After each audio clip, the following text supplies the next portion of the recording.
Je vais vous demander de prendre vos Bibles. En Matthieu, le chapitre 5, le verset 14. Alléluia. Voilà, le temps qu'on affiche, Matthieu 5, 14.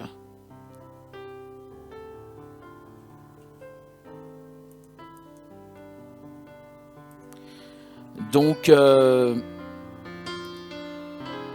nous allons... Il est écrit, vous êtes la lumière du monde. Une ville située sur une montagne ne peut être cachée. Et on va s'arrêter là. Vous êtes la lumière du monde. Une ville située sur une montagne ne peut être cachée. Alléluia. Vous êtes la lumière du monde. Une ville située sur une montagne ne peut être cachée. Gloire soit rendue au Seigneur. Que le nom du Seigneur soit béni. Bien-aimés, je pense que ce verset, tout le monde le connaît. Vous êtes la lumière du monde. On le connaît, mais peut-être qu'on n'a pas si tant que ça bien examiné. Ou peut-être que le Seigneur peut encore nous montrer quelque chose dans ce même verset que nous croyons connaître. Et aujourd'hui, on va en parler. Vous êtes la lumière du monde. Est-ce que tu vois dans ce verset le rayonnement que le Seigneur donne dans ce verset? Vous êtes la lumière du monde. Vous êtes la lumière. On pourrait dire derrière ça, vous êtes l'espoir. Vous êtes ceux qui éclairaient. Vous êtes ceux qui transformaient. En tout cas, par qui Dieu transforme. Mais on peut rester sur ce registre de l'espoir. Vous êtes la lumière. Waouh! Voyez les ténèbres. La lumière vient. Waouh! Vous êtes la lumière du monde. On pourrait s'arrêter là-dessus puis dire effectivement, waouh. Bon, il ne faut pas qu'on s'arrête là-dessus seulement parce que ça implique des choses. Mais déjà, rien qu'à y penser. Attends, tu imagines qu'on te dise, tu es la lumière de cette famille. Waouh. Et là, on ne dit pas, tu es la lumière de la famille. La Bible dit, tu es la lumière du monde. Tu comprends donc que je dise, waouh. Vous êtes la lumière du monde. Jésus, bien-aimé, est en train de nous donner de tellement belles paroles. Ça pourrait être même comme flatteur. Si seulement le Seigneur ne voulait pas qu'on s'arrête simplement à l'effet. D'abord, il faut comprendre l'effet, il faut se réaliser l'effet, mais il ne faut pas s'arrêter à ce niveau. Mais en effet, je suis d'accord qu'il faut pouvoir reconnaître ce que ça dit. Il faut pouvoir se rendre compte de ce que ça dit. Nous sommes la lumière. C'est-à-dire, sans nous, il y a les ténèbres. Les ténèbres les plus épaisses, les plus sombres, les ténèbres de perdition, les ténèbres où... Écoutez, dans les ténèbres, lorsqu'on est dans l'obscurité, est-ce qu'on n'essaye pas d'ouvrir les yeux? On essaye d'ouvrir les yeux. Mais si les ténèbres sont très épaisses, on ne voit rien. Malgré nos efforts. Quand les ténèbres sont là, quelque chose que tu cherches peut-être à côté de toi, tu ne vas jamais voir. Tu vas même cogner cela peut-être pour renverser, casser, démolir, bref. Rien ne sera comme il se doit. Je veux te faire comprendre que lorsqu'on revient aux choses symboliques et spirituelles, les ténèbres sont dans ce monde et les hommes du monde peuvent essayer de chercher justement à voir dans ces ténèbres, mais ils ne verront pas. Ils ont besoin forcément de la lumière pour voir. Ils ont besoin forcément de ceux qui sont la lumière. Or, lorsque le Seigneur nous parle de lumière à ce degré, c'est qu'on se rend compte que finalement, on pourrait utiliser un terme bien moderne, qui n'est peut-être pas dans la Bible, mais qui vraiment relate bien ce que ça dit. on est comme l'impact. C'est nous qui impactons les vies. C'est nous qui transformons les vies. C'est nous. C'est nous.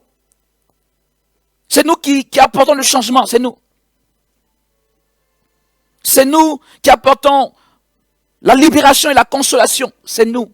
C'est nous. Certes, cette lumière est la lumière de Dieu. Cette grâce est la grâce de Dieu. Cette action est l'action de Dieu. Et pourtant, il dit, vous êtes la lumière du monde. Donc cela est notre responsabilité. Est comme sur nous, ou est comme transitant par nous. Cette lumière transite par nous. Cette lumière de Dieu transite par nous. Elle passe par nous. Ça se fait par nous. C'est nous qui sommes. Jésus l'a dit. Je ne blasphème pas. Jésus a dit, vous êtes la lumière du monde. Alléluia. Mais lorsqu'on poursuit, enfant de Dieu, le Seigneur, après avoir dit, vous êtes la lumière du monde, va utiliser une analogie. Et il dira, une ville située sur une montagne ne peut être cachée. Et c'est là où nous entrons un peu plus dans ce que le Seigneur veut nous communiquer en ce jour. Parce que longtemps, lorsqu'on a lu ce passage, une ville située sur une montagne, naturellement, ne peut être cachée. Souvent, on a tout de suite compris, quand on voit l'image, on la comprend l'image, mais on a tout de suite compris qu'il s'agit de toute ville, ou de toute ville improbable, ou de toute ville possible, située sur une montagne, qui ne peut pas être cachée. En réalité, Dieu ou le Seigneur parle d'une ville bien particulière. Parce qu'il dit avant, vous êtes la lumière du monde. Une ville située sur une montagne ne peut être cachée. Ça veut dire qu'une ville située sur la montagne ne peut qu'être visible ou ne peut qu'impacter, ne peut que toucher, ne peut que produire l'effet escompté. Cette ville est en réalité une ville ou la ville de lumière, la ville qui produit la lumière. C'est la ville qui produit la lumière pour le monde. C'est la ville. Et cette ville n'est pas n'importe quelle ville. C'est ce que je peux appeler, ou ce que le Seigneur lui-même appelle sa ville. C'est-à-dire la ville de Dieu. Allons-y. Pour nous aider un peu mieux dans ce que nous développons. C'est la ville de Dieu. Ce que Jésus explique là, il parle en termes symboliques.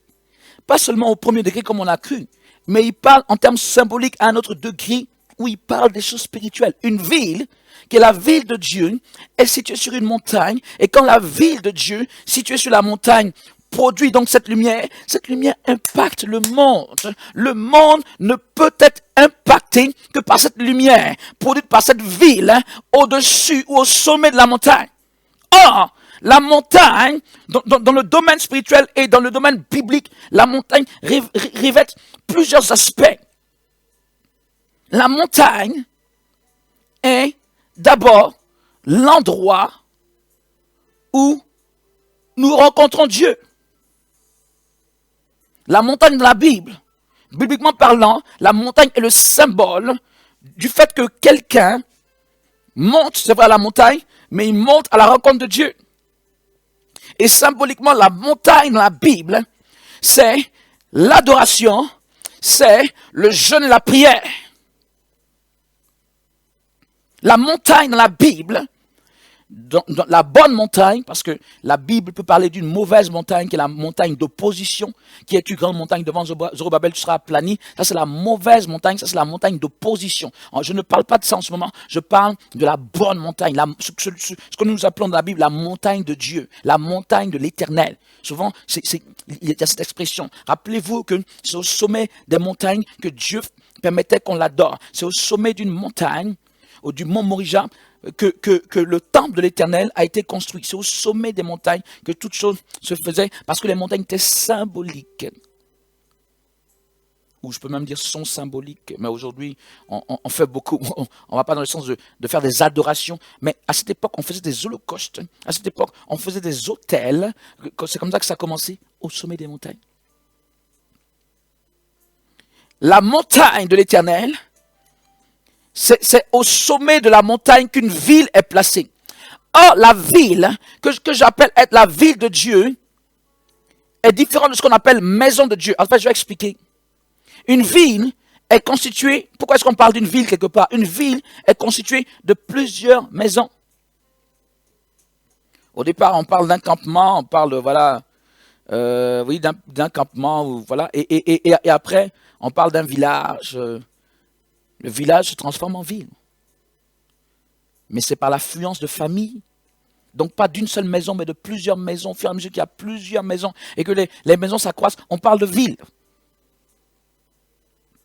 La ville de Dieu que nous connaissons sur cette terre en tant que telle au départ, c'est bien Jérusalem. La ville de Dieu que nous connaissons dans le ciel, c'est aussi Jérusalem. Mais, il peut y avoir d'autres villes de Dieu. De la même manière qu'à une époque, il y avait un temple de Dieu à Jérusalem. Aujourd'hui, quand bien même un temple pourrait se reconstruire à Jérusalem, pourquoi pas? Mais il y a malgré tout beaucoup de temples de Dieu. Nous sommes le temple de Dieu. La ville de Dieu, donc, n'est pas forcément une ville localisée géographiquement comme ça sur cette terre. La ville de Dieu, finalement, c'est la ville constituée de toutes les maisons de Dieu. La ville de Dieu, c'est le regroupement des temples de Dieu, des maisons de Dieu. Je parle donc à l'échelle individuelle. Nous sommes la maison de Dieu. Et lorsqu'on se regroupe, je peux dire des familles se regroupent pour aller dans une dimension beaucoup plus collective et surtout s'établissent dans une certaine dimension, alors on parle de ville.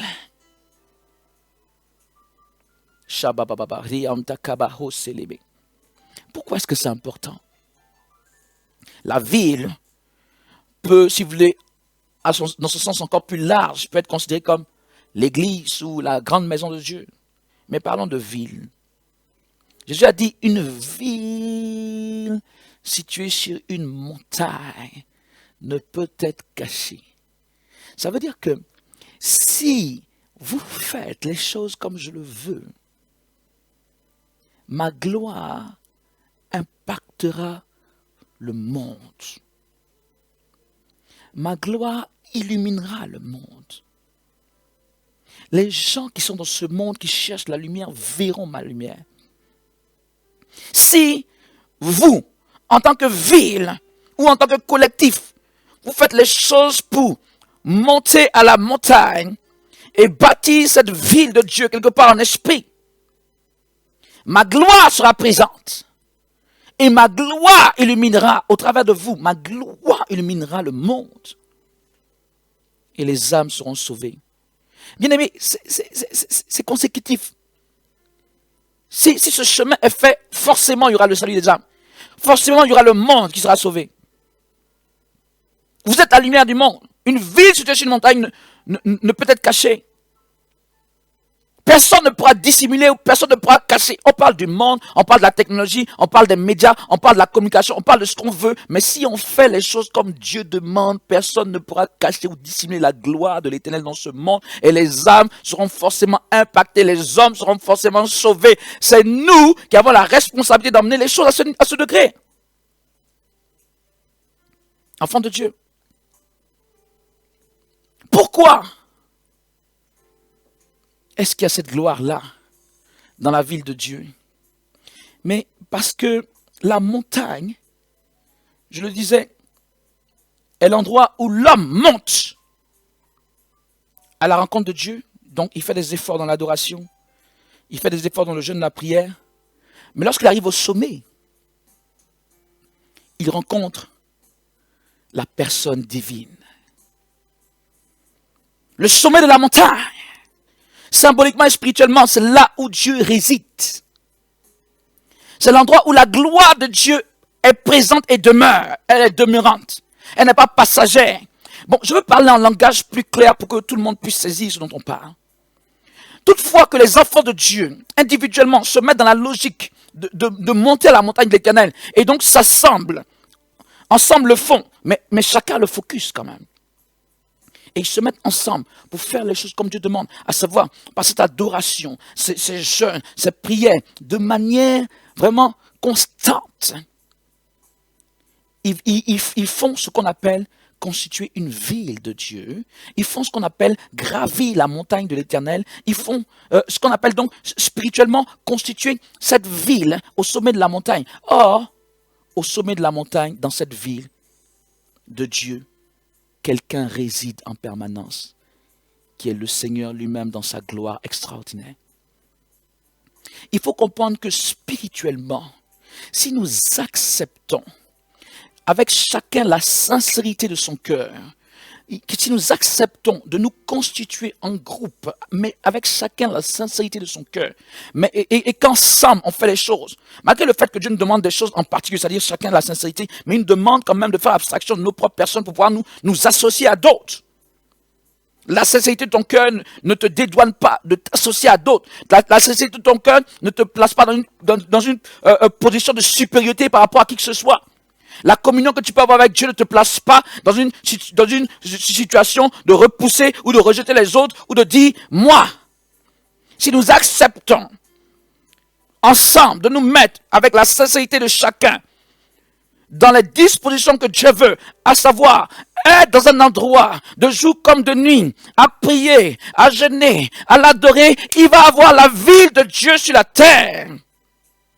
Et dans cette ville, la gloire de Dieu va descendre, la gloire de Dieu va descendre, la gloire du Dieu vivant va descendre, la gloire du Seigneur va descendre, Dieu va résider. Cette ville spirituelle, cette ville symbolique, c'est pas parce qu'on va construire des murs, c'est une ville spirituelle. La gloire de Dieu sera, et la gloire de Dieu impactera le monde. Vous savez, nous sommes en plein tour de réveil en France. Et avant ce tour, il y a quelques semaines, avant ce tour, quand il s'agissait de mobiliser pour le camion podium, j'ai sorti une phrase en disant, j'ai sorti une phrase de bonne foi et je savais que ce que je disais était vrai, mais en partie vrai, parce que quelque temps après, le Seigneur va me reprendre. Qu'est-ce que j'ai dit? J'ai dit à cette occasion, lorsqu'il s'agissait de mobiliser pour le camion podium, j'ai dit, ok, le Seigneur nous appelle au réveil spirituel en France. Et j'ai dit, le réveil spirituel de la France ne peut pas se faire seulement depuis Paris. Mais nous devons aller de ville en ville pour porter le réveil et la gloire de Dieu. Et ce que je disais n'était pas faux. Mais le Seigneur me dira que ce n'était pas entièrement vrai aussi, ou parfaitement vrai. Parce que quelques jours après, il va clairement se révéler à moi et dire, il ne va pas me dire tu as dit faux, mais il va me dire plutôt, le réveil spirituel de la France va se faire à partir de Paris. C'est comme, bon c'est entre nous, c'est comme on désavoue, c'est comme le ministre, le président de la République qui désavoue son ministre, mais quand c'est entre eux, il n'y a pas de problème, c'est pas devant les médias, mais c'est genre, ce que tu as dit, ok c'est un peu vrai, mais c'est pas totalement vrai. Donc, j'ai pas bien compris. Parce que, Seigneur, ce que je disais, c'était un peu du style. Donc, je disais, Seigneur, ce que je disais, en fait, ça se comprend. Nous devons nous déplacer. Tu veux qu'on se déplace? Donc, ce que je disais n'était pas faux. Mais il m'a permis de comprendre que malgré tout, le réveil spirituel va se faire depuis Paris. Je lui dis, Seigneur, mais comment alors? Et il me fait comprendre qu'il y aura deux éléments. Là, je parle maintenant de la dynamique de réveil. Il me montre Réveil TV. OK. Mais il me montre aussi, et je peux dire avant toute chose, l'établissement de sa gloire en un endroit. L'établissement de sa gloire. Le Dieu du ciel va faire descendre son trône dans un endroit qui est appelé spirituellement et symboliquement et sans prétention, sans orgueil aucun, car c'est ce pourquoi il a donné ce message, pour expliquer. Cet endroit va être appelé symboliquement une ville de Dieu. Par le fait que des enfants de Dieu, dans la sincérité de leur cœur à chacun, accepteront de se mettre ensemble et jour et nuit porter, de par leur adoration, leur prière et leur jeûne, porter le trône de Dieu, comme les Lévites à une époque, et le porter.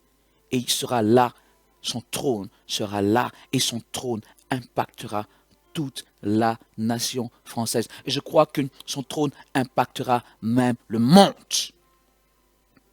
Je parle pour cette dynamique. Dieu peut faire résider son trône en divers autres endroits, en fonction justement de qui se lève et se mobilise pour faire. Je ne suis pas en train de dire que nous en avons l'exclusivité. Je parle pour nous. Nous n'avons pas l'exclusivité. Si ce message est entendu par d'autres personnes et que le Seigneur les conduit également à le faire, gloire soit rendue au Seigneur. Mais en ce qui nous concerne, il y aura une ville de Dieu à cet endroit.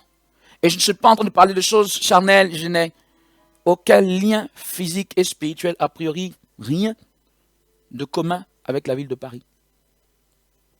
Et même la nation française en tant que telle. Je ne réside pas en France en ce moment. Enfant de Dieu, il y a quelques jours, l'Esprit de Dieu m'ouvrait les yeux et je voyais dans le ciel une ville. Et cette ville n'était pas sur la terre, cette ville était dans le ciel. Et cette ville avait une atmosphère. Et l'Esprit de Dieu me faisait comprendre que lorsqu'on prie, on priait. Et c'est comme, vous savez, c'est un peu comme il y a une ville. Il y a une sorte de muraille. Mais la muraille semble être invisible. Tu sais qu'il y a une muraille. La muraille est là. Elle semble un peu invisible. Mais ce que je veux dire, c'est que dans le périmètre de cette ville qui est dans le ciel, il y avait une atmosphère spéciale qu'il n'y avait pas en dehors de la ville. Il n'y avait pas cette atmosphère. La ville est là. Et à l'intérieur de la ville, il y a une atmosphère extraordinaire, divine. Et il n'y a pas cela en dehors. Et le Saint-Esprit me montrait que lorsque nous sommes là en train de crier et prier, il parlait de moi, il parlait d'autres personnes. Lorsqu'on prie, Seigneur, envoie ton esprit, envoie ton esprit. Nous sommes en train de faire sortir l'atmosphère de cette ville pour qu'elle descende sur la terre. Cette atmosphère spéciale. Donc il est vrai que lorsqu'on prie à un certain registre ou à un certain degré, nous sommes un peu visités par cette atmosphère, mais le Seigneur veut que sa gloire soit sur la terre comme elle est au ciel, s'il vous plaît. Je l'ai dit, s'il nous plaît, parce que ce message est adressé à nous tous, moi y compris. Comment nous allons faire les choses pour que l'atmosphère de Dieu ne tombe pas au compte-gouttes, comme des petites piqûres chirurgicales pour aider quelqu'un ou bien, mais l'action est tellement localisée que ça agit dans la vie d'une personne quelques jours ou un peu, la personne se réjouit de ce que Dieu existe, mais ça n'arrive pas à la faire basculer dans une foi totale. Parce que cette manifestation de la gloire de Dieu est faible. Pourquoi? Parce qu'il n'y a pas ces gens qui vont accepter de se mettre ensemble dans la durée, de manière permanente, dans la constance et dans la sincérité, surtout dans la sincérité du cœur de chacun, qui vont accepter de se mettre ensemble pour édifier les murs de la ville de Dieu sur cette terre. Enfant de Dieu, est-ce que tu crois que Dieu veut faire quelque chose au travers de nous? À la soirée prophétique dernière, j'expliquais que beaucoup de gens cherchent des délivrances et ne les obtiennent pas. Pas toujours parce qu'eux, ils ne le veulent pas. Mais quelqu'un peut chercher la délivrance et ne pas la voir. Pas parce qu'elle ne le veut pas en tant que telle, mais peut-être parce qu'elle ne reçoit pas l'appui.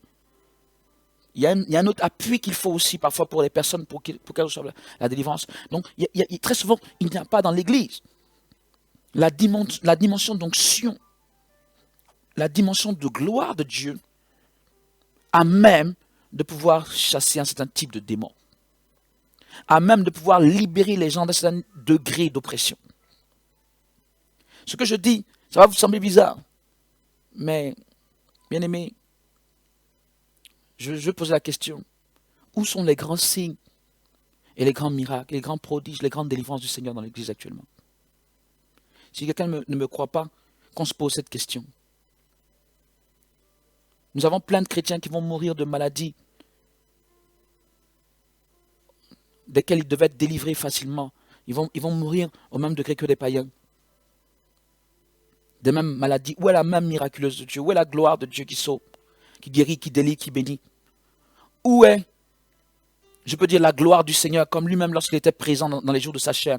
Où est-ce qu'elle est sur la terre actuellement? Donc qu'on ne dise pas qu'il ne nous manque pas quelque chose.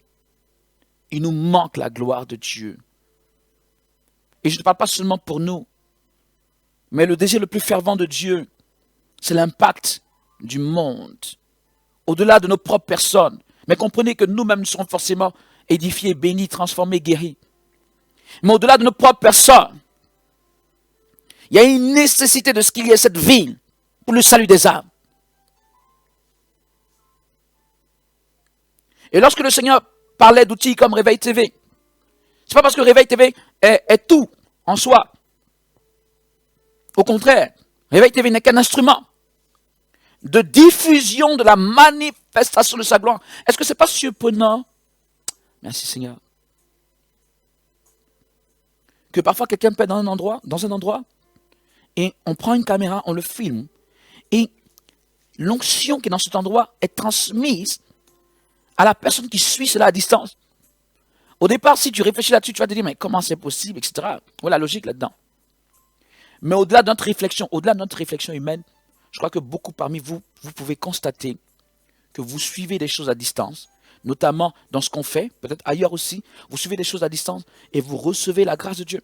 Vous recevez des délivrances, vous recevez des guérisons, vous recevez la paix dans votre cœur, vous recevez des choses. Quelqu'un va penser que c'est psychologique, c'est pas psychologique, c'est surnaturel, c'est la puissance du Saint-Esprit qui se véhicule au travers d'une caméra. La gloire que Dieu veut et va, oui, il va l'établir dans cette nation française, notamment en sa capitale. Elle va être retransmise non seulement dans toute la nation, pour impacter la nation. Cela n'enlève rien au fait que nous nous promenions dans toute la France pour l'évangélisation. Non, il nous a dit d'aller. Ça n'enlève rien du tout. Ce n'est que le complément, je peux dire, ou l'élément indispensable de base. Mais bref, cette nation française va être impactée et au-delà. Tu seras chez toi. Et par le biais d'une chaîne de TV, la gloire de Dieu, la même gloire qui est quelque part, sera chez toi. Les mêmes miracles qui se feront quelque part, les grandes actions de Dieu seront chez toi, se feront chez toi. N'est-ce pas merveilleux? Voici le plan de Dieu. Je n'en ai donné qu'un peu quelque part, car je ne peux pas dévoiler tout le plan de Dieu actuellement. Enfin, le peu qui m'a permis de savoir. Mais ce que je sais plus que ce que je viens de vous dire. Mais déjà, si le peu qui nous montre ou qu'on partage aujourd'hui, si nous pouvons le faire, le reste va nous être manifesté clairement et on va se réjouir. Sachez que les plans de Dieu sont forcément des plans de paix et de joie pour nous. Des plans de paix abondante. Enfants de Dieu. Alléluia. Des plans de paix et de joie abondante. Est-ce qu'il en réserve pour nous? Nous avons la notice, nous avons le plan. Mettons-nous en œuvre en suivant le plan. Faisons, c'est notre part. Vous êtes la lumière du monde. Une ville située sur une montagne ne peut être cachée. Le diable et ceci, cela, personne ne pourra nous cacher. Et nous impacterons les nations. Alléluia. Est-ce que quelqu'un peut me formuler le fait qu'il est prêt pour la mission de Dieu? Est-ce que tu es prêt? Est-ce que nous sommes prêts? D'ailleurs, que ce soit en France ou ailleurs, enfants de Dieu, je vous en prie, les choses qui sont faites en ce moment sont des choses très importantes. Une seule vie qui est sauvée pour l'éternité n'a pas de prix. Une seule vie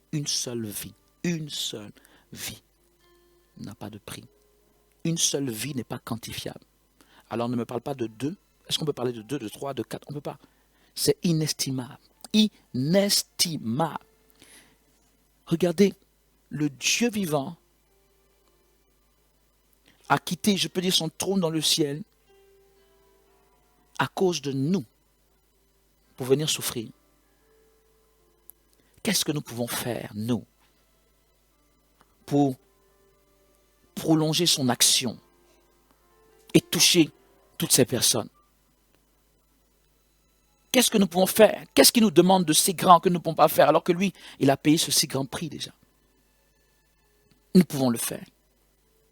Que quelqu'un accepte de ne plus vivre pour lui-même. Enfant de Dieu, c'est biblique.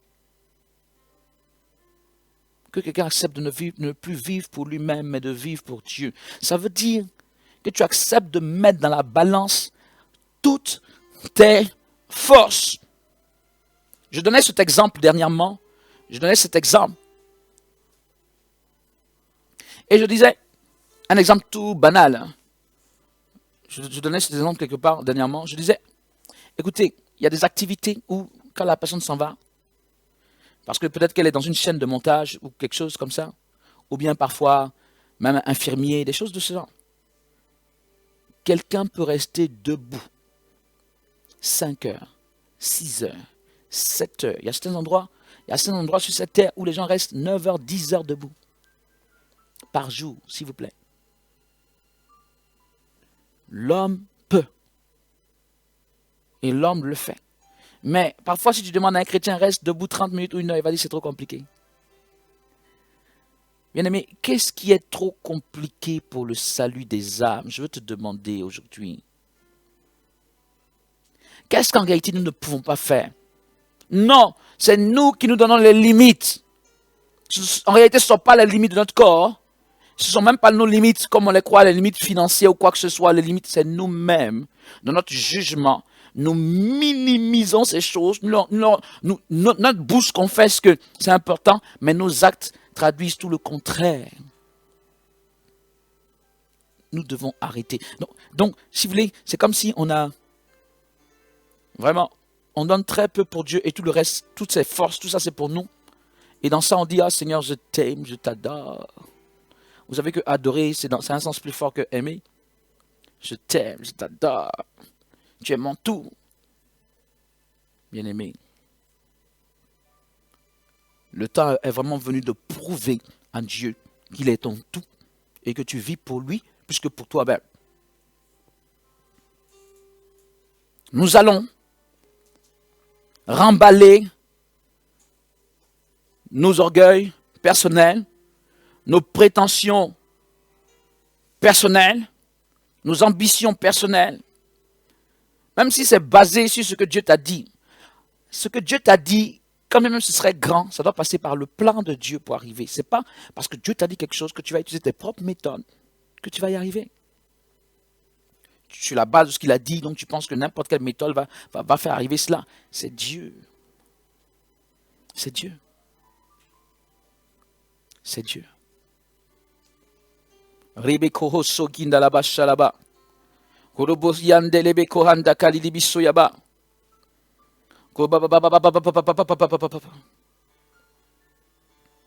Bien-aimé, la gloire de Dieu doit descendre maintenant. Pas comme, je disais, de petites piqûres. Pas comme de petites piqûres. De petites piqûres de soulagement. Mais nous voulons l'établissement de la gloire de Dieu pour la paix durable. L'excellence dans les choses de manière durable.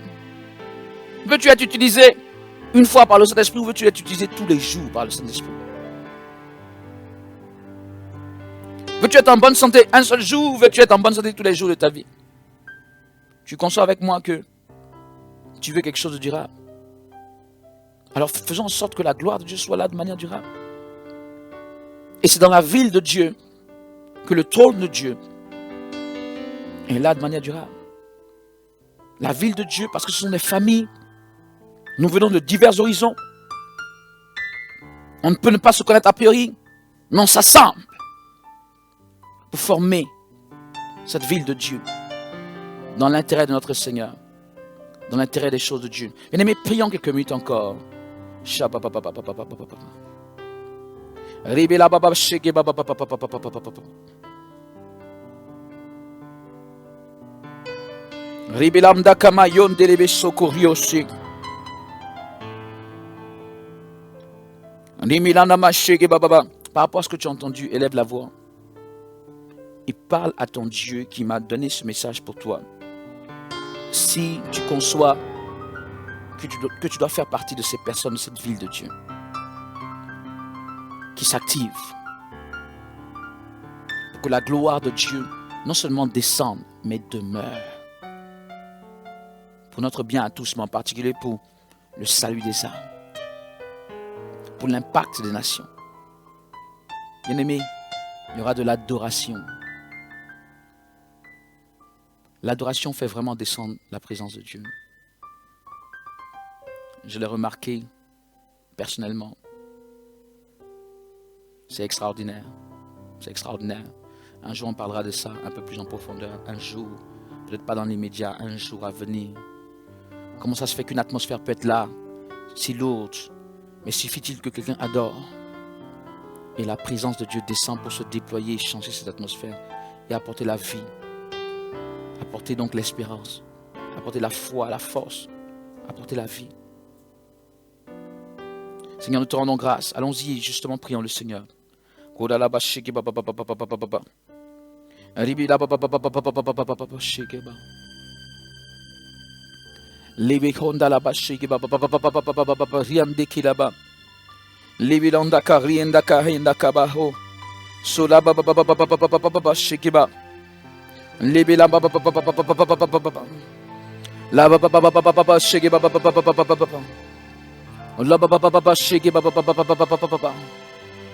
Robodande que la maso kalidi bisho kandelebe la baba baba baba.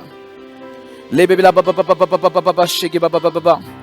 Rebebe parlons notre Seigneur, c'est parlant en langue élève l'avant langue. Adorons le Seigneur, shake baba baba baba. Lianda kadini la maso la baba. Mais ce message est très important. Car bientôt Dieu va nous donner un cadre dans lequel on va le faire constamment. Le fait de l'adorer. Pas seulement moi seul dans un endroit comme celui-ci, mais avec d'autres personnes, avec vous également de l'autre côté, de par Réveil TV. Et les enfants de Dieu vont se relayer en adoration du Seigneur. Ce sera merveilleux. La présence, le ciel va descendre. Bien aimé, le ciel va descendre. Bientôt. C'est comme tu voyais les choses en noir et blanc, tu vas les voir en couleur maintenant. Je crois que ça fait une différence, c'est pas? C'est une image pour te dire que ta vie va changer. Elle va ressembler vraiment à une vie. Pas un semblant de vie. Une vie dans laquelle tu supportes plus les choses. Je dirais pas que tu survis, mais parfois c'est ça. C'est plus tiré par les cheveux. Bien aimé, il y aura la véritable vie que Dieu a prévue pour toi. Nous y sommes, nous sommes à un pas de là, nous sommes à un pas de là. Nous sommes à un pas de là, si tu le veux bien. Dans quelques jours, je peux dire semaines ou mois, car le Seigneur va lui-même fixer le temps, nous allons nous mobiliser. Les partenaires de Réveil en France encore. Gloire à Dieu. Si nous sommes soutenus, si nous sommes sollicités, enfants de Dieu, bénissons le nom du Seigneur. Vous savez, il n'y a pas de croissance sans sollicitation, sans effort. Et tout ce que nous faisons, c'est avec des efforts, c'est avec de la souffrance, c'est avec du sacrifice. Mais Dieu qui me dit fais ça, fais ça, fais ça, moi je ne fais que le suivre. Et lui donne le succès parce que ça vient de lui. Et bientôt, nous allons travailler à avoir un établissement de Réveil TV à Paris en France, avec des studios de nature à pouvoir contenir un certain nombre de personnes lorsqu'il s'agira de faire des choses grandement, avec un grand nombre de personnes. Enfin, pas aussi de manière illimitée naturellement, ce sont des studios. Mais bientôt, nous allons nous mobiliser comme une seule personne. Cela rentre, même si vous voulez, dans la campagne qu'on avait déjà lancée, 250 000 euros, etc. Parce que pour emmener une chaîne sur satellite, il est important qu'elle ait des bases, un siège, des personnes qui travaillent. Et donc, on n'est pas en train de sortir de notre lancée. Au contraire, les perspectives s'ouvrent encore mieux. Ça ne va pas être que des studios, s'il vous plaît. Ça va être à la fois des studios, mais un endroit où la gloire de Dieu est, parce qu'il y aura constamment de l'adoration et des prières retransmises. Donc, bien aimés, bientôt nous allons être mobilisés quand il s'agit, je ne sais pas, d'acquérir un tel endroit, de le louer ou de l'acheter. Ah, j'ai parlé d'acheter, j'étais quand même un pavé de la main, mais donnons à Dieu un lieu d'établissement de sa gloire. Donnons à notre Seigneur, un peu comme quand David est venu, il a dit j'achète cet endroit. Il a dit ça à Ornan. Ornan voulait lui donner un cadeau, il dit non, moi-même je paye de ma poche car je veux faire un sacrifice. Je ne veux pas offrir à Dieu un endroit qui ne me coûte rien. Je veux en payer le prix, je veux souffrir là-dedans pour l'amour de mon Dieu. Et pourtant toute la terre appartient à Dieu. Mais quand même, les hommes vont acheter un endroit pour lui donner un endroit où il va faire siéger sa gloire. C'est le temple de Jérusalem, ce qu'on appelait le temple de Salomon. Nous allons donner à Dieu un endroit où il pourra impacter, je ne dis même pas seulement la France, les nations. Alléluia. Et forcément, c'est un endroit durable. Actuellement, je n'ai aucune prévision. Il y a peut-être 2 semaines à peine que le Saint-Esprit m'a reprécisé toutes choses. Et même, il y a quelques 2 jours, il m'a donné encore quelques précisions supplémentaires. Et je comprends que vraiment, voilà le chemin que vous devez prendre. Toi, Élisée, tu voyais tel chemin. Tu pensais que les choses allaient se faire comme ça. Mais moi, je te dis aujourd'hui que c'est pas comme ça, c'est comme ça. Je dis, waouh. Moi, je voyais que ça se faisait comme ça. Ok, on va procéder de telle manière. Le Seigneur dit, non, c'est pas ça. Vous savez, c'est ça qui est extraordinaire. Au moment où le peuple d'Israël sort d'Égypte, tout le monde pense qu'ils vont prendre la route la plus directe. Mais le Seigneur les fait passer par la route, en réalité, la plus compliquée. Ça semble illogique. Pourquoi? Parce qu'il veut se glorifier puissamment. Donc parfois, on voit les choses, non, on va faire les choses un peu simplement. Ok, non, n'allons pas trop vite, faisons les choses. Le Seigneur dit, passez par là, ça va vous sembler un peu difficile, mais je vais manifester ma gloire à un plus haut degré. Donc nous y voici. Nous y voici.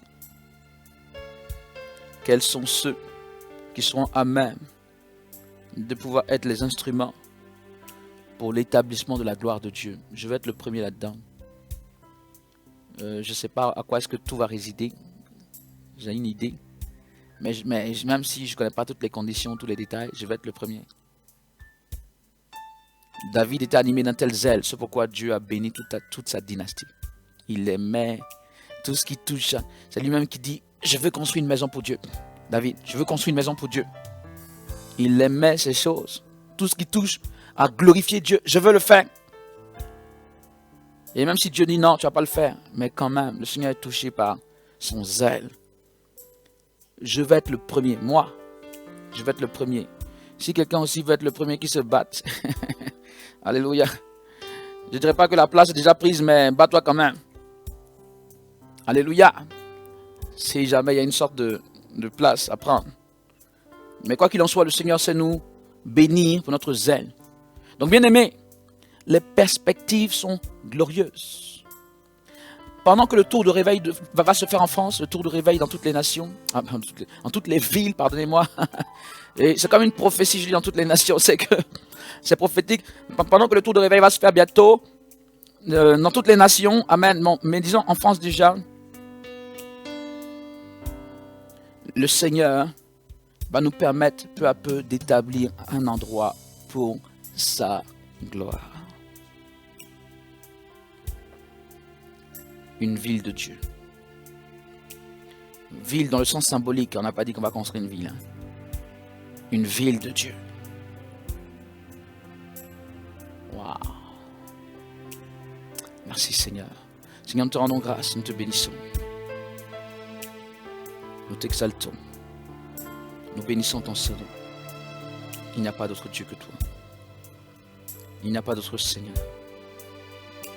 À toi la gloire.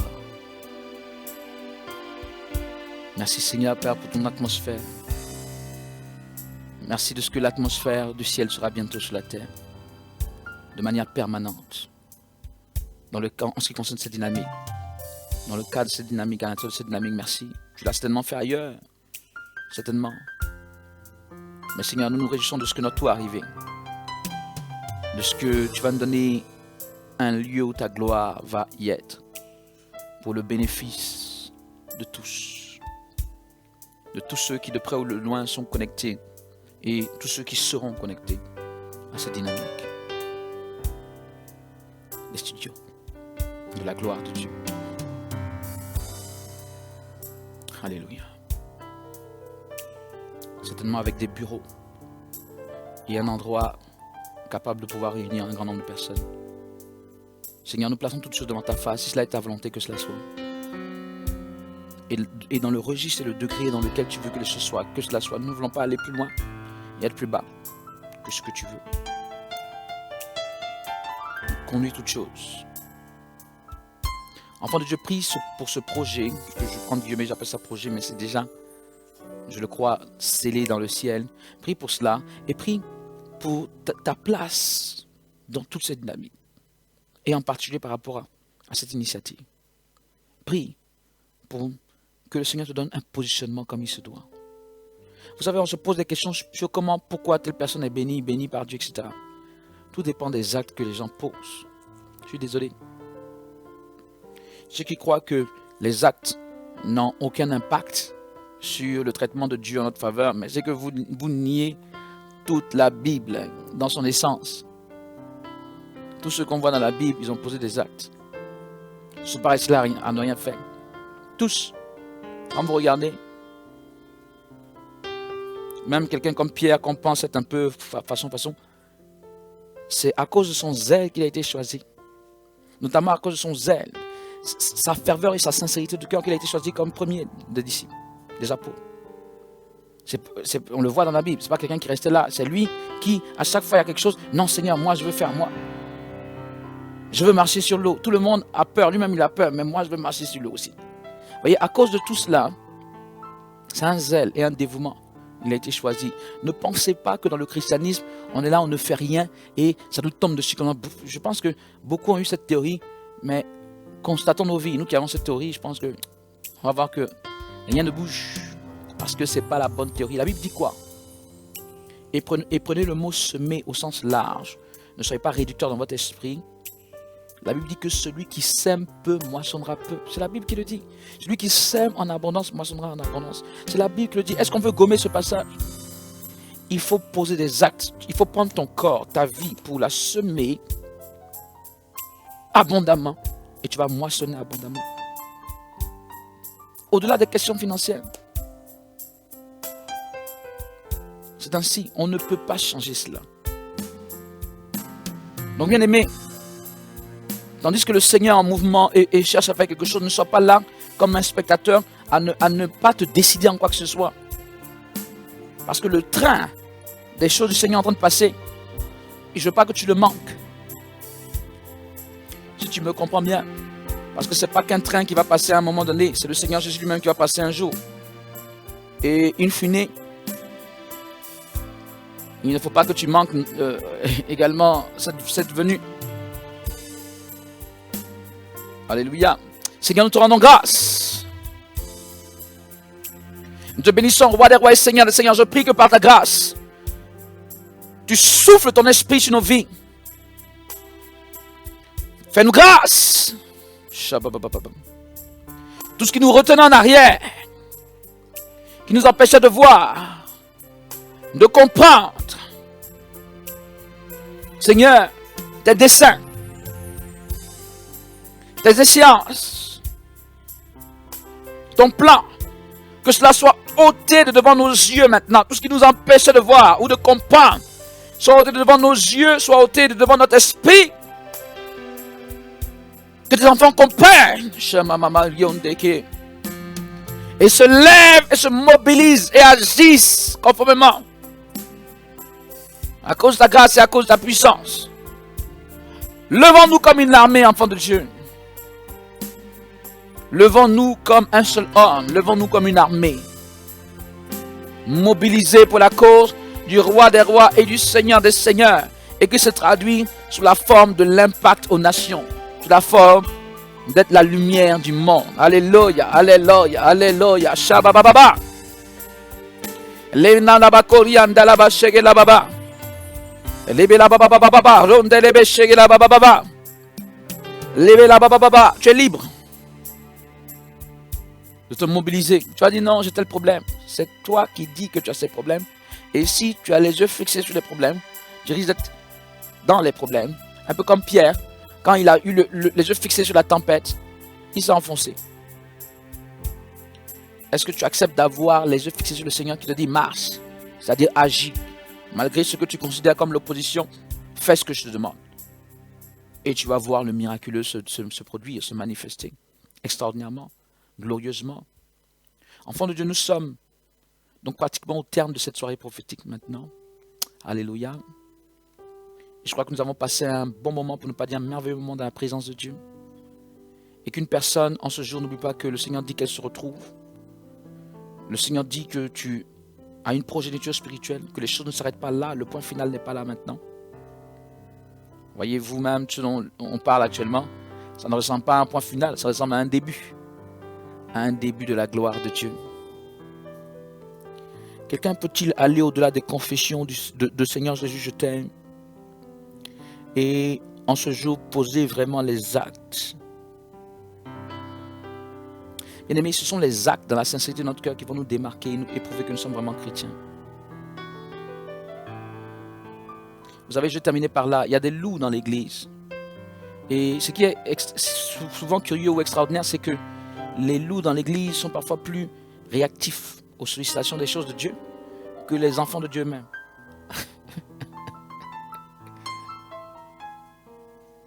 Ne me demandez pas pourquoi. J'ai ma pensée là-dessus.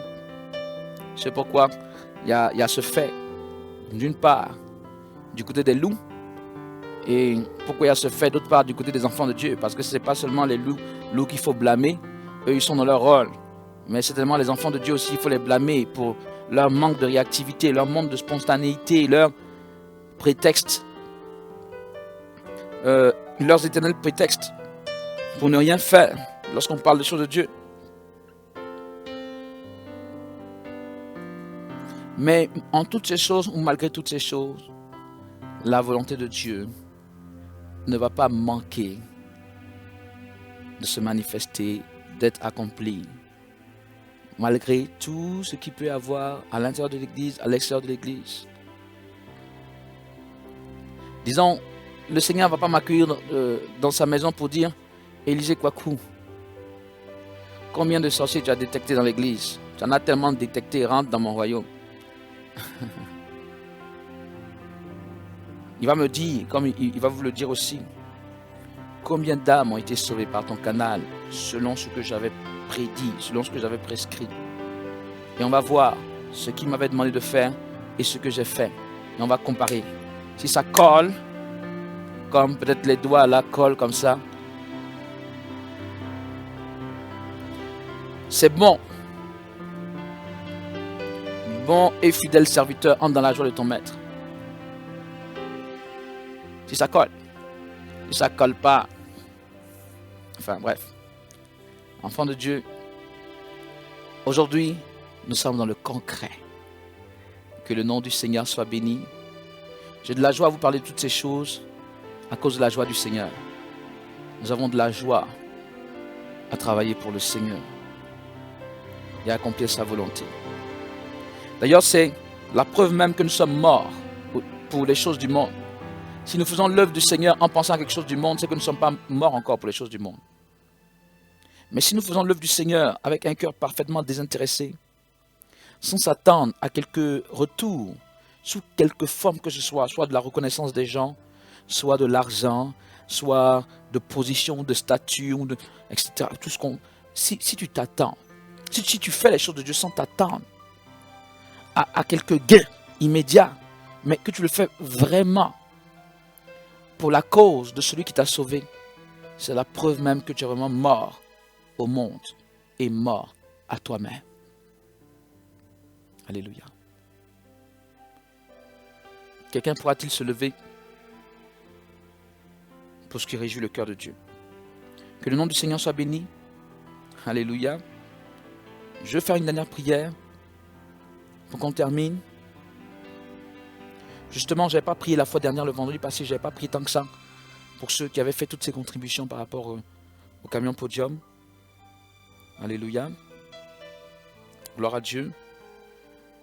Alléluia. Au moment où vous voyez cette soirée prophétique, allez, les hostilités sur le terrain ont démarré. Alors, enfants de Dieu, je veux prier pour que le Seigneur bénisse particulièrement tous ceux qui se sont mobilisés financièrement et même tous ceux qui se mobiliseront parce que ce n'est pas encore fini. Nous sommes à Toulouse. Après Toulouse, nous avons Montpellier en fin de ce mois. Nous avons Marseille du 2 au 5 mars. Marseille. Alléluia. Alors, nos frères et sœurs du sud de la France, les partenaires de réveil, si même vous étiez à Toulouse, vous pouvez vous déplacer pour Marseille. Et en particulier ceux qui sont même sur Marseille, on espère vous voir là-bas. Et surtout pas seulement vous voir, mais que vous vous mobilisez dans la prière avec nous, dans l'évangélisation sur le terrain. C'est l'occasion de dire maintenant, je suis vraiment un partenaire de réveil. Hein. C'est l'occasion. Alléluia. Voilà. Seigneur, nous te bénissons, Père, pour tous ceux qui ont contribué. Et la preuve même que, effectivement, cela vient de toi, c'est qu'en un temps si court, tu as touché le cœur des uns et des autres, malgré tout ce qui était comme impératif dans leur vie. Tu as touché leur cœur et tu leur as donné les moyens de pouvoir véritablement assembler cette somme pour que le camion podium soit acquis. Je veux te bénir pour cela. Je veux te bénir pour leur vie. Je veux te bénir, Père, pour ceux qui ont semé effectivement ta maison ainsi. Je veux te bénir, Père, pour tout ce qui viendra, à savoir tous ceux qui, à leur suite, ou eux-mêmes encore, seront donc touchés pour donner pour la suite de ce tour. Je veux prier, Seigneur, notre Dieu, que tu multiplies non seulement ta grâce spirituelle dans leur vie, mais même ta grâce matérielle et financière dans leur vie également. Afin que partout où ils ont pu prendre cet argent, certainement, ils se sont sacrifiés, que tu remplaces cela. Et que tu remplaces même de manière multipliée. Et que tu leur donnes, certainement au-delà de ce que l'argent même peut acheter, donne-leur toutes choses que l'argent ne peut pas acheter. Seigneur, parce que tu es le Dieu de la surabondance. Je te rends grâce parce que je crois que tu le fais. Et les témoignages leur parviennent. Et les témoignages nous parviennent. Par voie de conséquence, dans l'autorité du nom de Jésus, nous avons prié. Nous disons Amen. Enfants de Dieu, c'était donc une soirée prophétique par rapport à la manière dont Dieu est en train de nous conduire en ce moment. L'obéissance vaut mieux que les sacrifices. Souvent, on veut que Dieu nous bénisse de telle ou telle manière, mais on veut notre propre chemin, alors que Dieu a son chemin. Et il faut suivre le chemin de Dieu et y obéir. Cette soirée n'a peut-être pas été comme tu le souhaitais. Peut-être qu'on a beaucoup parlé de choses qui concernent la France, etc. Et tu t'es senti moins concerné, peut-être. Mais en réalité, ça te concerne aussi. Et je le répète, l'obéissance vaut mieux que les sacrifices. Quand Dieu nous donne la voie, marchons-y. On reçoit 10 fois plus que ce que nous souhaiterions. Et 10 fois plus ou 100 fois plus que ce que nous ne pourrions jamais avoir nous-mêmes par nos propres efforts. Amen. Bien-aimés, tout ça pour vous dire que nous devons suivre le chemin de Dieu. Sans cela que nous avons la réussite et le succès. Que Dieu nous bénisse tous. Que la paix soit avec vous. Un grand donc shalom. À très bientôt. Au nom de Jésus.